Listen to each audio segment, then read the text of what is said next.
नमस्कार दोस्तों, आज मैं आपके लिए इम्पोर्टेंट क्वेश्चन लेकर के आया हूँ। तो चलिए स्टार्ट करते हैं। पहला सवाल है, राजीव को अंग्रेजी में अंकगणित में मिले अंकों के 1/3 अंक मिले यदि उसे दोनों विषयों में कुल 128 अंक मिले हों तो उसे अंकगणित में कितने अंक मिले।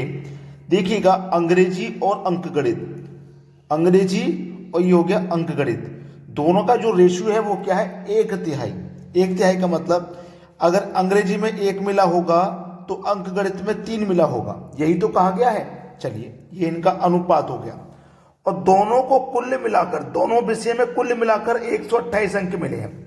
ये दोनों का योग ही तो है, तो हम इनके अनुपात का योग कर लेंगे, 4 हो जाएगा। इस योग में अनुपात के योग से डिवाइड कर दो। चलिए, 4 तिया 12 और 4 दूनी का 8, 32 बार में कट गया। अब 32 का मल्टीप्लाई 1 से कर दोगे तो 32 हो जाएगा और 32 का मल्टीप्लाई 3 से कर दोगे 96 हो जाएगा। इसका मतलब ये हुआ कि अंग्रेजी में 32 अंक मिले और अंकगणित में 96 अंक मिले। पूछा क्या है हमसे, अंकगणित में कितने अंक मिले, तो अंकगणित में मिले 96 अंक। पहला ऑप्शन प्रश्न का बिल्कुल सही जवाब है। ये RRB TCC 2010 का सवाल है। अब देखते हैं अगला प्रश्न। प्रश्न है, एक सूक्ष्म जीव प्रत्येक 24 घंटों में अपनी संख्या को दोगुना कर लेता है। 30 दिन के अंत में इसकी संख्या 84 लाख है। इसकी संख्या 21 लाख कब होगी। देखिएगा, DMRC का ये सवाल है। 24 घंटे में दोगुना कर लेता है। 24 घंटे का मतलब क्या होता है, एक दिन, यानी कि एक दिन में वो सूक्ष्म जीव अपनी संख्या दोगुनी कर लेता है। एक दिन में दोगुनी कर लेगा तो आप जानते हैं 10 दिन में वो 20 गुनी कर लेगा, ठीक है, और 12 दिन में वो 24 गुनी कर लेगा। इतना तो आपको समझ में आ गया, ठीक है। चलिए, अब उसने क्या बोला है आपसे कि 21 लाख कब होगी, जबकि 30 दिन में 84 लाख है। भाई 30 दिन में कितनी है, 84 लाख है। ये कहा गया 30 दिन में 84 लाख है। जब 30 दिन में 84 लाख है, देखना ध्यान से देखना, जब 30 दिन में कितनी है, 84 लाख, ठीक है, तो 30 से एक दिन पहले यानी कि 29 दिन में कितनी हो जाएगी, इसकी आधी हो जाएगी, 42 लाख, क्योंकि दोगुना ही तो है। जब 29 दिन में 42 लाख होगी तो अगले ही दिन, भाई अगले ही दिन क्या हो जाएगी, दोगुनी हो जाएगी, तो 84 लाख हो जाएगी। जब 29 दिन में 42 है तो 28 दिन में कितनी हो जाएगी, इसकी आधी, 21 हो जाएगी। पूछा क्या उसने, 21 लाख कब होगी, तो 21 लाख है 28 दिन में होगी, ठीक है। ये सवाल का बिल्कुल सही जवाब है। तो कब होगी, 28वें दिन, यानी कि सी ऑप्शन आपके सवाल का बिल्कुल सही जवाब है। अब देखेंगे अगला प्रश्न। अगला प्रश्न है, 301 तथा 501 के बीच की ऐसी कितनी संख्या हैं जो 7 से विभाज्य हैं, उनका कुल योग है। योग पूछ रहा है। देखिए, योग पूछ रहा है ना, तो योग बराबर एक फॉर्मूला होता है, योग बराबर एवरेज इनटू एन। अब एवरेज कैसे निकलता है, ध्यान देना, यह प्रश्न 2 बार परीक्षा में आया है, ठीक है। एवरेज बराबर फर्स्ट प्लस लास्ट, ठीक है, first plus last divided by 2। अब फर्स्ट संख्या आपकी कौन सी है, 301 है। लेकिन एक बात इसमें ध्यान देना है, हमसे बोला गया 7 से विभाज्य हो, तो 301 7 से विभाज्य है क्या, 7 चौको 28, 2 बचेगा 21, 7 21, तो आपकी फर्स्ट संख्या 301 हो गई, कटेगा 7 से। 501 कटेगा क्या, 500 7 7 49, 2 बचेगा, 7 7 49, 1 बचेगा 11, 11 नहीं करता, तो 501 से ऊपर तो नहीं जाएंगे। इनके बीच में पूछा है तो 501 से पहले कौन सी संख्या है, 497 है, 497 है जो 7 से कटेगी, ठीक है। तो दोनों को जोड़ दो और क्या करना है, 2 से डिवाइड। दोनों को जब जोड़ेंगे आप, इन दोनों को, तो आपको क्या मिलेगा, 798, 798, और इसको जब 2 से डिवाइड कर दोगे आप तो आपको कितना मिलेगा, 399। तो एवरेज कितना आ गया, एवरेज आ गया 399। अब नंबर, एन का मतलब नंबर, नंबर कैसे पता करें, तो इसका ये फॉर्मूला होता है, एन बराबर, जो फॉर्मूला होता है ना, ये इसका उल्टा करिए पहले। ये फर्स्ट प्लस लास्ट है, यहां करना है लास्ट माइनस फर्स्ट, ठीक है, और डिवाइड करना है डिफरेंस, ठीक है, डिवाइड डिफरेंस कर देना और +1 कर देना, याद रखना। अब देखिएगा, इनका डिफरेंस क्या है, 7 से कटने वाली संख्या, 7 14 21, 28, ये सब 7 से ही तो कटेंगे। इनके बीच का अंतर देखो 7 है सभी का, इनके सभी के बीच का अंतर 7 है, तो डिफरेंस क्या हो जाएगा 7 हो जाएगा। डिफरेंस क्या हो जाएगा 7। तो लास्ट वाली संख्या क्या है 497, फर्स्ट वाली संख्या 301 है। दोनों का आप जब अंतर कर दोगे तो 196 मिलेगा, ठीक है। और डिफरेंस कितना है 7 है, और प्लस का ये 1 है, यही तो है। अब 7 से इसको कटाऊंगा तो ये 28 बार में कट जाएगा, और प्लस का ये 1 है, तो कितना हो गया टोटल 29। तो n कितना हो गया 29 हो गया। अब इन दोनों का आपको मल्टीप्लाई करना है और बस आपका आंसर आ जाएगा। इन दोनों का जब आप मल्टीप्लाई करोगे तो इतना का आंसर आ जाएगा 11571। ये आपका आंसर हो गया 11571, यानी कि डी ऑप्शन, ठीक है। क्लियर होना है सभी को। अब देखेंगे अगला प्रश्न।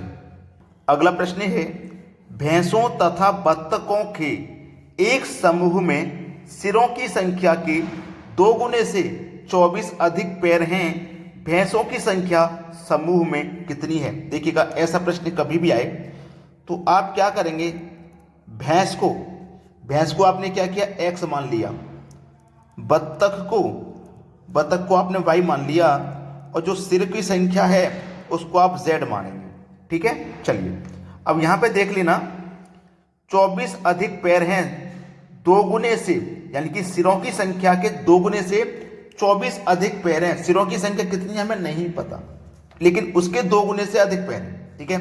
भैंस कितना माना मैंने x, तो इसको क्या मानेंगे 2x। बतख को भी 2y बराबर 2z, ठीक है। अब हमारे पास 4y प्लस का 2y बराबर 2z प्लस 24। अब ये कैसे हुआ ध्यान देना, हमारे पास उसने क्या बोला था कि 2 गुने से 24 अधिक, यानी हर चीज 2 गुनी है। जब मेरे पास भैंस 2 थी, 2x और 2y थी और 2z था, तो इसका मैंने 2 गुना कर, तो ये कितना हो गया 2 से 2 गुना 4 हो गया, ठीक है। ये 2 ही रहेगा, इसी को तो 2 गुना करेंगे, ये 2 ही रहेगा, क्लियर है। और ये मेरे पास 2z तो था ही, ये मेरे पास 2z तो था ही, प्लस इसमें क्या करेंगे 24 जोड़ेंगे, क्योंकि हमारे पास 24 अधिक है। जो हमारे पास 24 अधिक है ना, तो जो है हमारे पास उससे 24 अधिक है, अधिक के लिए जोड़ते हैं, ठीक है। अब ध्यान देना प्रश्न यही खत्म हो जाएगा। 2x 4y, अब देखो 4y, ये x है दोस्तों, यहाँ पे x का x आएगा, गलती से y लिख गया यहाँ पे, ये x ये y रहेगा, ठीक है। चलिए 4x में से 2x जाएगा तो 2x बचेगा, बराबर ये 2y प्लस के माइनस के कट जाएंगे, ठीक है। अब हमारे पास देखो ये क्या हो गया, ये 2z से 2z कट जाएगा तो ये 24 बचा। अब 2 से 24 कट जाएगा 12 बार में, तो x का मान हमारा कितना आ गया 12। हमको x का ही मान तो पता करना था, तो x का मान आ गया हमारा 12, यानी कि बी ऑप्शन बिल्कुल सही जवाब है। अब देखते हैं अगला सवाल। अगला प्रश्न है ऊंट के एक झुंड का 1/4 जंगल में देखा गया, झुंड के वर्गमूल का 2 गुना पहाड़ों पर चला गया, शेष 15 ऊंट नदी के किनारे देखे गए। बताइए कुल ऊंटों की संख्या कितनी थी, कुल ऊंटों की संख्या कितनी थी, ये हमें बताना है। बहुत अच्छा सवाल है। देखिएगा यहां पे आपके पास 4 ऑप्शन है, ए बी सी डी। इन 4 ऑप्शन में से ही कोई एक ऑप्शन होगा, ये बात आप अच्छे तरीके से जानते हैं। इन 4 में से ही कोई एक ऑप्शन होगा। अगर मैं पहला ऑप्शन ले लेता हूं 60, अगर मैं पहला ऑप्शन ले लेता हूं 60, ठीक है। अब यहां पे देखो ये कितनी है 15 ऊंट नदी के किनारे देखे गए हैं, ठीक है। और 1/4 जंगल में देखा गया, झुंड के वर्गमूल का 2 गुना पहाड़ों पर चला गया, वर्गमूल का 2 गुना चला गया भाई पहाड़ों पे। अब वर्गमूल कितना है भाई वर्गमूल कितना हमें नहीं पता, ना तो हमें टोटल पता कितना है। जो भी होगा इन 4 ऑप्शन में से एक होगा। ये 60 है, ये तो हो नहीं सकता भाई, किसी भी संख्या का वर्गमूल 60 होता है, नहीं होता। 20 का कोई वर्गमूल होता है, 20 का भी कोई वर्गमूल नहीं होता, 36 का होता है, 72 का भी नहीं होता। तो ऐसा ऑप्शन कभी भी आए तो आप उसे ऑप्शन से कर सकते हैं, क्योंकि ये 3 संख्या ऐसी जिनका कोई वर्गमूल नहीं होता, लेकिन 36 का होता है। अब इसको करके देख लो, टोटल मैंने मान लिया 36 ऊंट हैं, इसका 1/4 जंगल में देखा गया है। 1/4 का मतलब 4 दिन 36, 9 एकम 9, यानी कि 9 जंगल में देखे गए हैं। और इसके वर्गमूल का 2 गुना, यानी कि 36 का वर्गमूल करो तो 6 हो जाएगा, और इसका 2 गुना करो तो 2 गुना 12 हो जाएगा। ये 12 कहाँ पहाड़ों पर चला गया, 12 पहाड़ों पर चले गए, तो 9 और 12 कितना हो गया, टोटल 21 हो गया।